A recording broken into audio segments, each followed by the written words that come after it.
안녕하세요. 이희건입니다. 여러분, 금요일 제롬 파월 의장의 잭슨홀 연설에 따라서 다우지수가 마이너스 3%, 나스닥이 약 마이너스 4% 급락이 나왔죠. 하지만 제가 잭슨홀 연설을 실시간 보면서 연방금리 선물, 실시간 움직임을 봤을 때 너무 걱정할 필요는 없습니다. 그래서 오늘의 주제, 잭슨홀 연설 완전 분석, 시장 매수 기회 아닐까요? 다우지수라든가 달러인덱스, 연방금리 선물, 움직임을 설명드리고 대응 전략까지 알아보도록 하겠습니다. 자, 그러려면 잭슨홀 연설 내용을 알아야겠죠. 그래서 먼저 배경을 한번 설명을 드릴게요. 사실 작년 잭슨홀 연설에서 제롬 파월 의장이 물가 상승은 일시적이다, 왜 일시적인지에 대해서 장엄하게 설명을 드렸지만, 여러분, 물가가 어떻게 됐습니까? 물가가 올해 상승하면서 난리 나 있잖아요. 그래서 사실은 어떻게 보면 제롬 파월 의장이 작년에 망신을 당했습니다. 그래서 올해는 시장에서는 사실 별 전망 없이 중립적인 얘기를 할 거다, 그렇게 생각을 하고 연설을 듣기 시작을 했습니다. 그래서 정말 연설 초반 중반까지는 중립적인 얘기를 했고, 그런데 연설 후반에 와서 매파적인 뉘앙스 얘기를 많이 하면서 시장이 급락이 나오기 시작을 했고요. 그러면 어떤 뉘앙스의 얘기를 했는지 보면, 고통을 감수하더라도 인플레이션 잡는 데 집중한다. 사실 이 얘기는 처음이 아니고 전에도 나왔고요. 미국의 실업률이 3.5%잖아요. 이 3.5%는 사실 미국 역사상 50년 만에 가장 낮은 실업률입니다.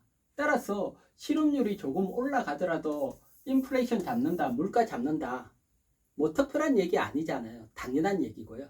그리고 두 번째, 인플레이션 고착가를 깬다는 의지를 보였고요. 물가가 높고 기대 인플레이션이 올라가게 되고, 그렇게 되면 인플레이션의 고착화가 나올 수 있다. 따라서 연준은 이런 인플레이션 고착가를 깨기 위해서 시장에 강한 시그널을 준다, 이 얘기인데, 이것도 자세히 보면 이번 달 발표된 어떻게 보면 기대 인플레이션이 꺾였습니다. 그래서 사실은 크게 중요하지 않고요. 그래서 전반적으로 이런 매파적인 뉘앙스가 나오면서 시장 예상보다 긴축이 길어질 가능성이 있다, 그러면서 미국 시장이 급락이 나왔습니다. 하지만 이것은 조금 시장이 과하게 반응한 측면이 있고요. 여기에 중요한 설명, 금리 인상은 데이터를 고려한다, 즉 어떻게 보면 경제 지표를 고려한다, 이 얘기도 있고요. 그러면 연방금리 선물 움직임을 한번 보도록 할게요. 사실 연방금리 선물입니다. 연방금리 선물이 9월 FMC에서 0.5% 인상하겠다는 확률이 39%고요. 0.75% 인상이 61%입니다. 이건 연방금리 선물이 상장이 돼 있고 시장 참여자들끼리 샀다 팔았다 해서 나온 환율이고요. 어떻게 보면 정확한 시장 확률이라고 보시면 되시고요. 그래서 0.75%가 61%로 높아졌다, 이렇게 생각할 수 있지만, 사실 제롬 파월 의장의 잭슨홀 연설 하기 전날 오히려 64%로 61%보다 높았습니다. 즉 잭슨홀 연설하고 61%로 떨어졌다는 얘기입니다. 사실 연설 초반 중립적인 얘기할 때는 57%로 더 떨어졌다가 뉘앙스가 매파적으로 나오고 종가에 61%지만 전일보다 낮아졌고요. 어떻게 보면 금리 인상 확률이 낮아졌습니다. 미국 주식시장 급락에 비해서는 연방금리 선물은 오히려 차분하죠. 이것은 앞에도 얘기를 했지만 연준이 작년에 물가 일시적이다, 뭐 어떻게 보면 망신을 당했고, 올해 물가 잡겠다, 물가 고착화 깨겠다, 이렇게 얘기를 했지만 시장에서는 물가 원래 내년 봤을 때 떨어질 건데 왜 저러지, 연준을 안 믿고 오히려 시장 데이터, 경제 지표를 믿는다는 겁니다.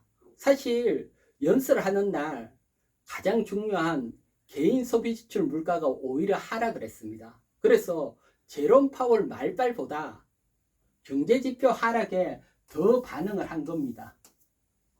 그러면 달러 인덱스 움직임 한번 보도록 할게요.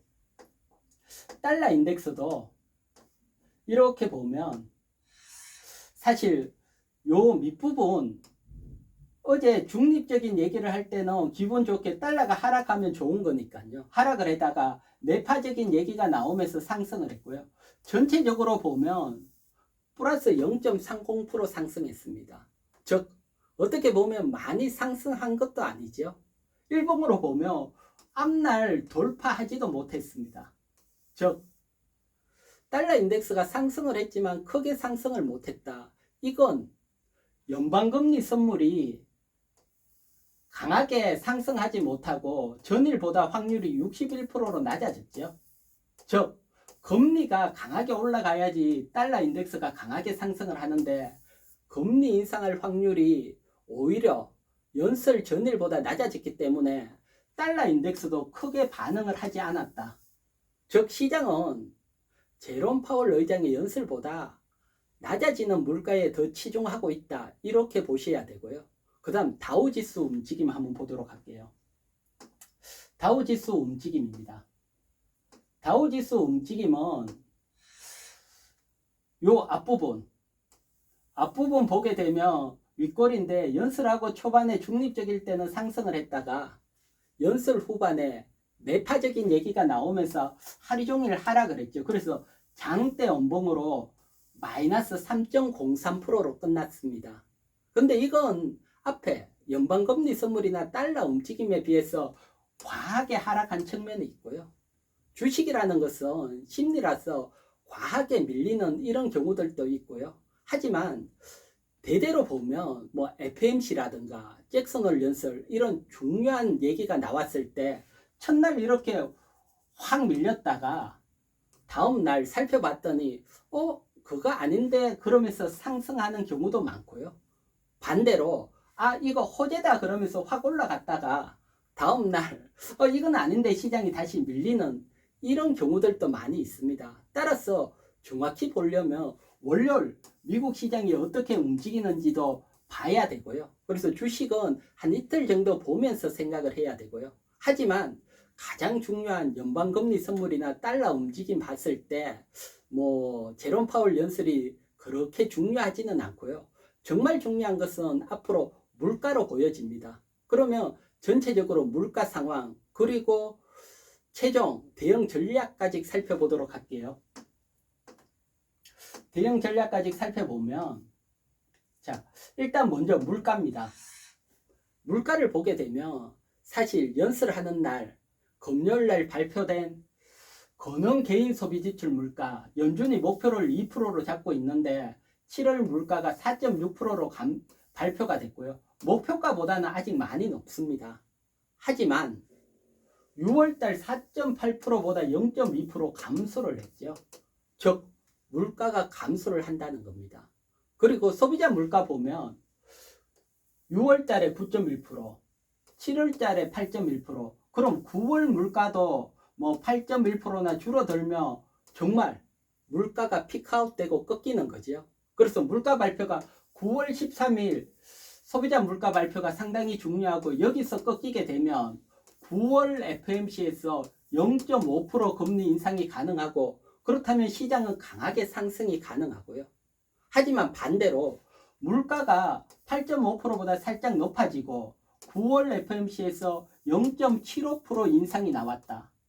그러면 지금 제롬 파월 의장이 잭슨홀 연설에서 강하게 간다 했기 때문에 정말 그렇게 가나 원래 예상대로 가는갑다 하면서 충격은 적을 수 있고요. 즉 지금 상황은 어떻게 보면 예상이 다르게 물가가 금리 인상 9월 금리 인상이 0.5% 하면 시장이 확 튈 수 있고 예상대로 0.75% 하면 살짝 떨어진다. 뭐 환경은 좋고요.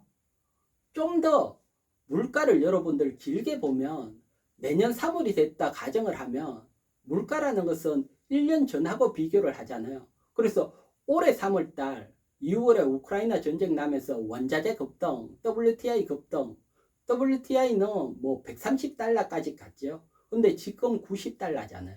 이런 물가가 계속 가면 내년 3월에는 아주 높은 올해 3월달 비교되기 때문에 물가가 확 떨어질 수 있죠. 그래서 전체적으로 물가는 올해 높은 물가하고 비교가 되기 때문에 내년에 물가가 낮아질 수 있죠. 그래서 물가가 내년에 낮아지게 되면 사실 웃긴 얘기지만 제롬 파월 의장이 올해 이렇게 얘기했는 게 내년에 또 망신이 될 수 있죠. 그래서 사실 연준에 맞서지 마라 했지만 사실 연준의 신뢰도가 작년부터 많이 무너졌기 때문에 연준 말에 따라 너무 불안해하지 말고 우리는 물가의 움직임을 보면서 물가가 꺾였기 때문에 금리 정책도 꺾일 수 있다. 그러면 시장이 상승한다. 이렇게 보고 조정 시 분할 매수로 하는 대응 전략입니다. 자, 오늘은 잭슨 홀 연설에 대해서 분석을 해드렸고요. 중요한 어떤 이슈가 있을 때마다 자세히 분석을 해드릴 테니까요. 그러면 구독 눌러주시고요. 자, 오늘은 이렇게 마무리를 할게요. 안녕.